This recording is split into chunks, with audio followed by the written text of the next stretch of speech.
مغرور آدمی اس پرندے کی طرح ہے جو آسمان کی طرف جتنا بلند ہوتا جاتا ہے لوگوں کی نظروں میں اتنا ہی چھوٹا ہوتا جاتا ہے۔ اللہ آنکھوں کی سطح سدا گیلی نہیں رہنے دیتا، وہ جب ہنسانے پہ آتا ہے تو ایسے ہنساتا ہے کہ اشک رشک میں پڑ جاتا۔ امیر اپنی آسائشیں نہ چھوڑیں، صرف نمائشیں چھوڑ دیں تو غریبوں کی زندگیاں آسان ہو سکتی ہیں۔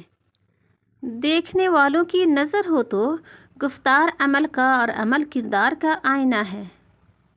تہجد میں مانگی گئی دعا ایسا تیر ہے جس کا نشانہ کبھی خطا نہیں ہوتا۔ تہجد عشق ہے، اور عشق بھی وہ جب تک سانس نہیں لیتا جب تک اللہ کو راضی نہیں کر لیتا۔ مصیبت کا مقابلہ صبر سے کرو اور نعمتوں کی حفاظت شکر سے کرو۔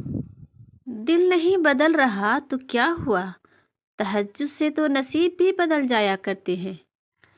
غصہ ہمیشہ تنہا آتا ہے لیکن جاتے ہوئے اپنے ساتھ عقل، سمجھ، اخلاق، ذہانت اور شخصیت کی خوبصورتی بھی لے جاتا ہے۔ نیکی کا فائدہ آدمی کی ذات تک محدود نہیں رہتا بلکہ اس کی اولاد کو بھی پہنچتا ہے اور بہت ساری مشکلات دور ہو جاتی ہیں۔ خوشی وہ واحد خوبصورت چیز ہے جو ہمارے پاس نہ ہوتے ہوئے بھی ہم دوسروں کو دے سکتے ہیں۔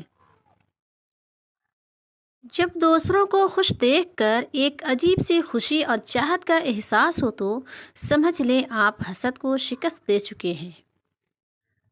جو کچھ ہم اپنے لیے کرتے ہیں وہ ہمارے جانے کے ساتھ چلا جاتا ہے، لیکن جو ہم دوسروں کے لیے کرتے ہیں وہ ہماری میراث کے طور پر باقی رہتا ہے۔ اگر کسی کے دماغ کو جاننا چاہتے ہو تو اس کے لفظوں کو سنو، اگر کسی کے دل کو جاننا چاہتے ہو تو اس کے عمل کو دیکھو۔ اچھی بات کا اثر نہ ہونے کی ایک وجہ یہ بھی ہے کہ لکھنے والا اور پڑھنے والا دونوں یہی سمجھتے ہیں کہ یہ دوسرے کے لیے ہیں۔ دریا تلاش کر نہ سمندر تلاش کر، راحت جہاں ملے تجھے وہ گھر تلاش کر۔ لوگوں کے پیچھے چلنے سے کچھ فائدہ نہیں، جو راہ حق دکھائے وہ رہبر تلاش کر۔ لوگ برا کہتے ہیں کہنے دو، وہ تم نے سنا نہیں، وَتُعِزُّ مَن تَشَاءُ وَتُذِلُّ مَن تَشَاءُ۔ ایک بیٹی اور ایک درخت دونوں کا گھر میں ہونا ضروری ہے، کیونکہ درخت ہمیشہ دھوپ میں سایہ دیتا ہے اور بیٹی ہمیشہ درد میں ساتھ دیتی ہے۔ نعمت پر شکر ادا کرنا خود نعمت سے بہتر ہے، کیونکہ نعمت اس فانی دنیا کا سرمایہ ہے لیکن شکر آخرت کی ہمیشہ باقی رہنے والی نعمت ہے۔ اصل توکل تو یہی ہے کہ بندہ اللہ کے سوا کسی سے کوئی امید ہی نہ رکھے۔ بندے کی امیدوں کا واحد مرکز صرف اور صرف اللہ کی ذات پاک ہو۔ وقت سب کا آتا ہے پر وقت لگتا ہے۔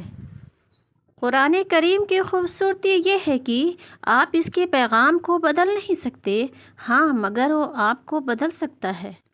ہر گمشدہ چیز وہاں سے ہی ملتی ہے جہاں وہ کھو جائے، سوائے اعتبار کے جہاں وہ کھو جائے وہاں سے کبھی نہیں ملتا۔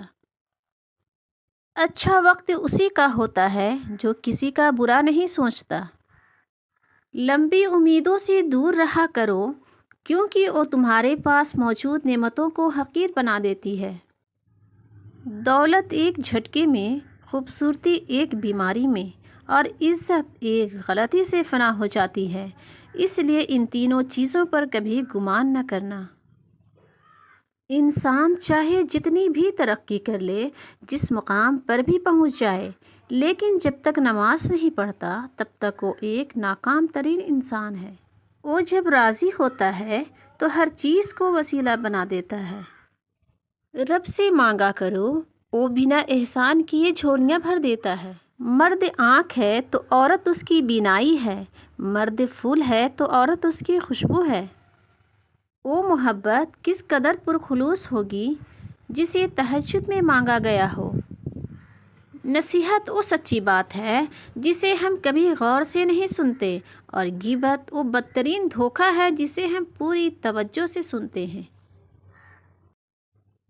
شیخ سعدی فرماتے ہیں، تم اپنی 1000 غلطیوں کے باوجود اپنے آپ سے محبت کرتے ہو، لیکن دوسروں کی ایک غلطی کی وجہ سے ان سے نفرت کیوں کرنے لگ جاتے ہو؟ یا تو خود غلطیاں کرنا چھوڑ دو یا دوسروں کو معاف کرنا سیکھ لو۔ پردہ رکھنا سیکھیں، جیسے اللہ تعالیٰ نے ہمارے گناہوں کا پردہ رکھا ہوا ہے۔